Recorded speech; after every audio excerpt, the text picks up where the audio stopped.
Hey Vikram, super excited to be connected to you this afternoon. Thank you for joining in. Thanks, Sachin. I was looking forward for this talk. So Vikram, for our audience, can you tell us how do you define Globiva's business? What's your journey, and what's the scale at which you are currently operating? Sachin, we were founded in 2017 and we commenced our operation in early 2018. We are a contact center which serves both India and outside India clients, but we are a premium contact center. All our clients are high-end, customers who are looking for a niche and premium services. Uh, we are roughly around 3,000 plus people, and that we've been able to do in less than 3 years of time. So by revenue would be close to top 12 contact centers in India.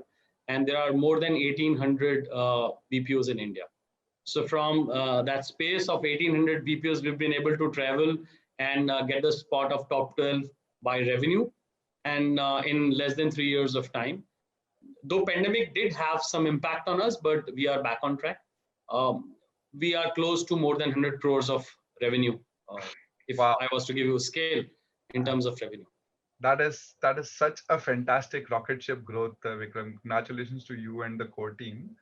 And I assume the experience you have had in the industry, though Globiva seems to be a very young company, but I think you guys are all from the industry. Tell us a little bit about the core team. Globiva was actually founded by three of us. Navneet Gupta, who is a veteran in contact center industry, worked with very premium, organization, including likes of Genpact. Uh, Ashish Goyal. Ashish was primarily looking after finance before, he came to Globiva, and now he pretty much takes care of operations, technology, and everything. We all are involved in pretty much everything we do at the organization. And myself, three of us, Navneet, Ashish, and me, are the co-founders. And then we were lucky to have investment from one of our partners, which is a UK-based firm. Okay. Can you tell us, you mentioned that you position yourself as a premium, and that explains because at a scale of 3,000, you're in the top 12 in terms of revenue. What sort of processes or customers are you serving, Vikram? Can you share a few cases which are like, marquee cases for you, what you're serving today? For example, we work for a card company, which is world's most premium card company globally. We Hmm. manage almost 70% of their India business in Wow. the acquisition side. Hmm. One of the top two car e-com companies, we manage their international operations. We work for a card company, inbound customer care service. It's a fairly premium credit card bank in India.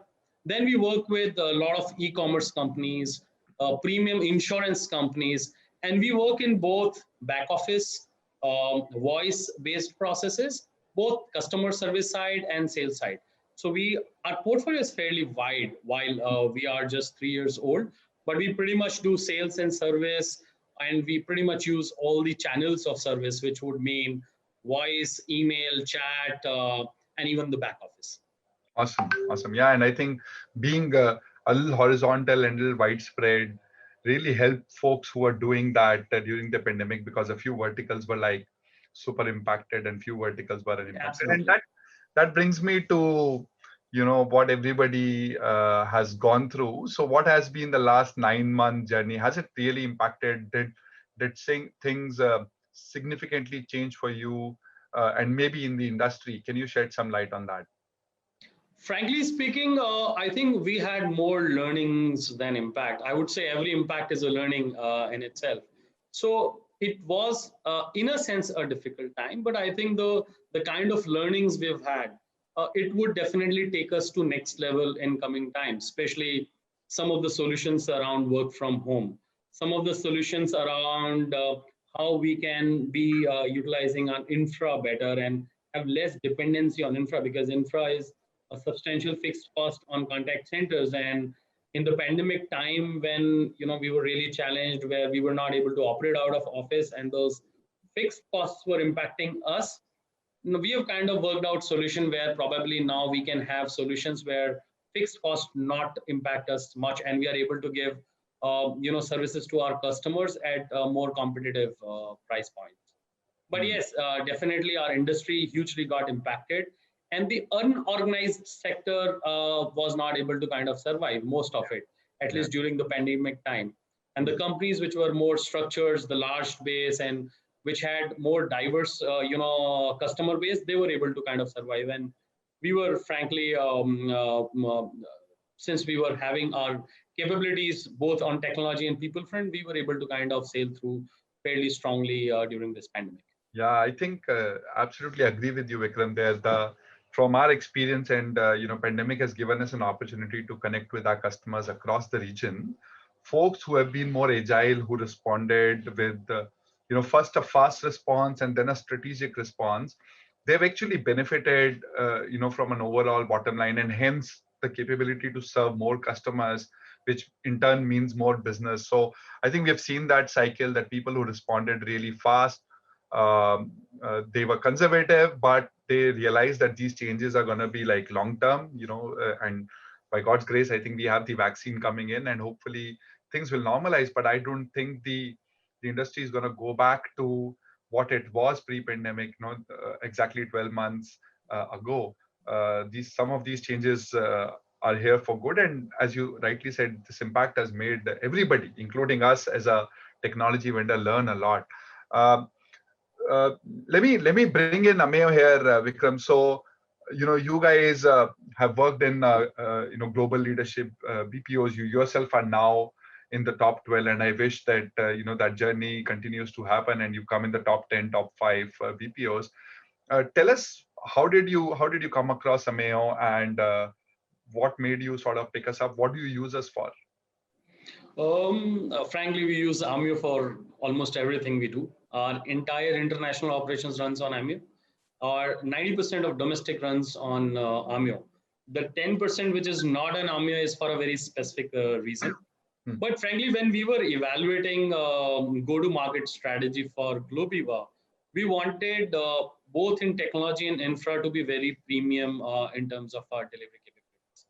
And hence, if you come and look at our offices, our workstations, headsets, chairs, they are much premium as compared to our competition or India contact center industry, so to say. So when we were also evaluating dialer solution, we had choice of some of the tier 2 vendors and tier 1 vendors as well. So now we definitely thought of going with someone who could be as agile as we are, and who was ready to give us services at a very short period of notice. And that is when we thought probably we had 3-4 choices with us, likes of Genesys, Aspect, and Ameo. The reason we chose Ameo was that the response time we got from Ameo, especially for our kind of a delivery, because a contact center will always have a principal who would want to get things very fast. So the response time, obviously clubbed with the dialer capability, we chose to go with Ameo, and Ameo was our first dialer we kind of took, and we took a very small order, and thanks to your team that inspired, that order size was very small. We just took 100 odd licenses that time when we started. They were kind enough to even support us with that kind of order. And since then, obviously, we've tremendously grown with Ameo. Yeah, no, I think now we have a lot of common customers, a portion of that being outsourced, and that goes to Globiva. Even the direct principal platform is on Ameo. So the relationship is much beyond like a couple of orders. I think we even have the whole synergy on the ecosystem of customers outsourcing or keeping it in-house, and then routing calls, overflow calls to Globiva and stuff like that. I can recall a few discussions that have happened. So that's good. I think we were also very happy with a humble start with your company. We've been able to sort of grow with you, and that's not just like one kind of process. I think we have done various kinds of things, and pandemic was very interesting. Do you use Ameo for any remote working also? I'm sure you do, because 90% of, you said, your operations, but any specific things that stand out? Are you using the mobile app? Are you using the WebRTC features? Anything that stands out in the remote scenario when the pandemic hit? We are currently using, our data center through VPN. So we are using dialer hosted at our data center only. We are not using a mobile app, But for a specific location, we might actually use, because from the product perspective, we have we are very comfortable with the product, and as compared to anything other available in the market, from availability perspective, that product is very good. But currently, we are using Sure. the data center for remote work from home solution. But Sure. yeah, I mean, frankly speaking, for pandemic, where we were able to kind of take the solution to remote location, I think that really helped us. Wow, awesome. Uh, Vikram, I know that you've used us for quite some time and you've used some other solutions also. Are there specific productivity matrices that you can share, in terms of whether it's calls per day or even business matrices like sales that you're doing? Has that increased, decreased, flat? Anything that you can attribute to technology or maybe responsiveness of the team?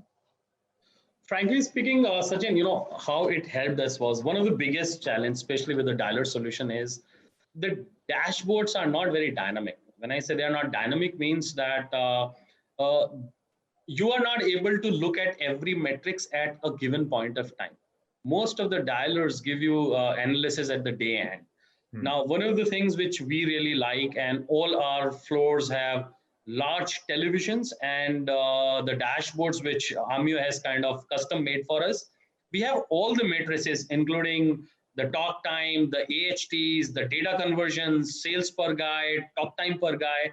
We have created those dashboards, and the supervisors, it is very convenient, because ultimately when you're running sales or service, what is important is what is the metrics at a given point of time, not at a day end. And Yeah. hence those dashboards have really kind of from sales perspective, our overall conversions have, because in sales what we measure is primarily two things. One is output per person and one is output per data point. Our Yeah. output per data point, which is a conversion, has almost improved by 12 to 15%, which Wow. means for our customers, that is a cost advantage to them, because while we may have our own price points because we're a premium contact center, but if our conversion on our data, especially the premium database for insurance companies or card companies or loan companies, if your data utilization goes or your conversion goes up by 12 to 15%, it is a huge plus for any company. Yeah, on both things, I think we also have to thank your team on both the sides.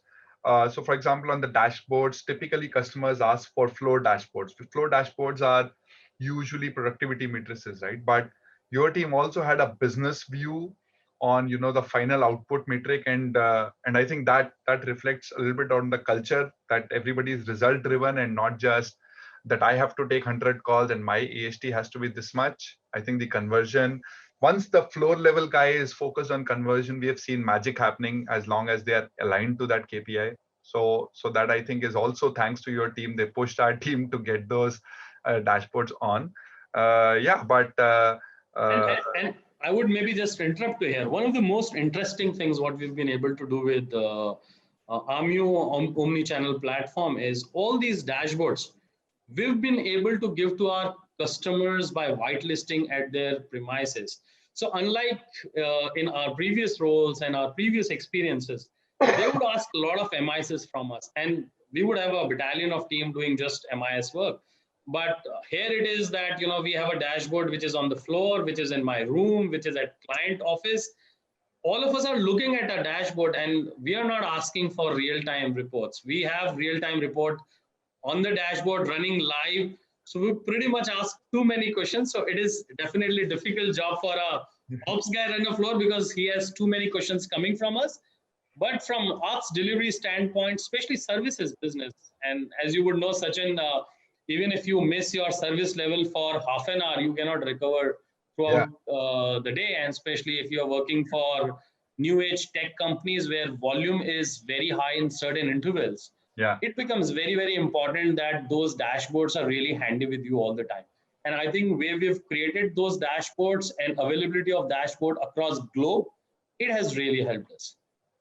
That also again reflects, Vikram, that your team uh, actually wants to be completely transparent, because we've also seen that some of the times, there is processing and then data is shared, but to be able to expose, full internal dashboards to the end customers. Again, a question of alignment, right? The final goal for Yeah. them, final goal for you, and final goal for the floor guy.